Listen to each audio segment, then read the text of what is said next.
Hi everybody, my name is Danny Morris and this is my personal introduction to EDL850. A little bit about me that I wanted to share with you. I grew up in McPherson, Kansas. That's actually central Kansas. It's a small town, about 13 to 14,000 people. My graduating class was 190 people and I graduated just in 2011. Then I went to the University of Kansas. I actually started off as a graphic design major. And then once I decided that was not the right path for me, I went back to my original dream of wanting to be a teacher. With that being said, I am going into my third year of teaching this summer, or this fall, and I'm taking a nice break this summer, not doing a whole lot. As you can see up in this corner, I just got back from a wonderful trip to Disney World with my friends, and I am actually a kindergarten teacher. I'm up in the Blue Valley School District in Overland Park, and my school is called Overland Trail Elementary. It's a very large school. We have about 4 to 5 sections per grade, and it's diverse in ethnicity. Our main population is actually from the Middle East. I have a lot of children that are from India, and I had actually about 5 or 6 different languages in my class this year, including the different Indian languages. I had somebody who spoke Brazilian in my class, or Portuguese in my class, I'm sorry. I had somebody who spoke Spanish in my class. So I love how we're in a wonderful district who's predominantly supposed to be white, but our school's kind of the black sheep, and I love that. I have been at Fort Hays State since last June. I'm in the instructional technology department, and I will be graduating in December, hopefully, which is my goal for right now.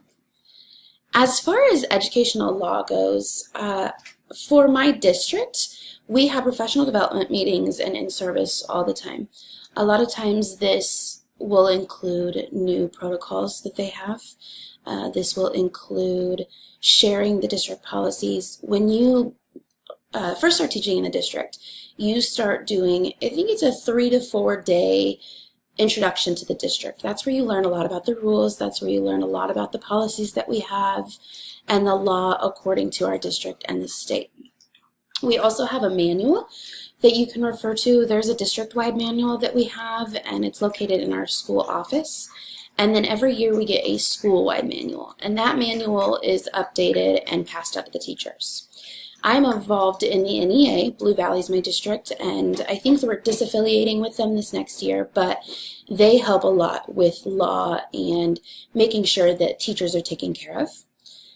I have actually had a different principal the first 2 years that I taught, and I'm getting another new principal for next year. And so as far as school-wide manuals and things like that and the professional development, that's where we're at so far. I don't know what it's going to be like for this next year. We also have our PTO and our school board who are very involved in our school. They have a website that has a lot of different information. You can go to our school website and our PTO website, and it gives a lot of good information. Our superintendent is very active in the district. He speaks to us at different professional development, sends us emails, and he sends us videos. And that will have a lot of the information that you're looking for. And we have many, many safety and educational protocols that are listed in that rule book and that manual that I talked about earlier. And we review once a month all of our drills, all of everything that we need to do to make sure that our children are safe.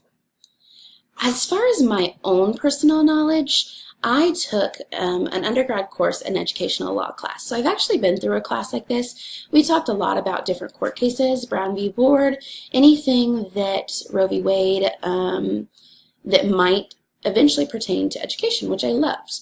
I do professional development, as mentioned before.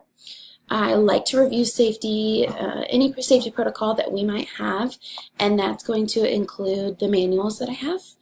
I have a lot of information from NEA that I have reviewed as well, and that school manual, as I mentioned. So I wouldn't say that I am an expert in this type of field, but I do know where the law stands, what my rights are, and when I don't know, I have a lot of different places that I can look. So I do feel confident in that.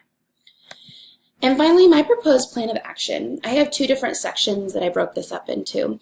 I have my educational professional development. That includes my coursework, which this class I'm taking right now. Professional development, continuing to go to those and learn a lot of information. keeping up on my reading materials, encouraging additional learning amongst my staff.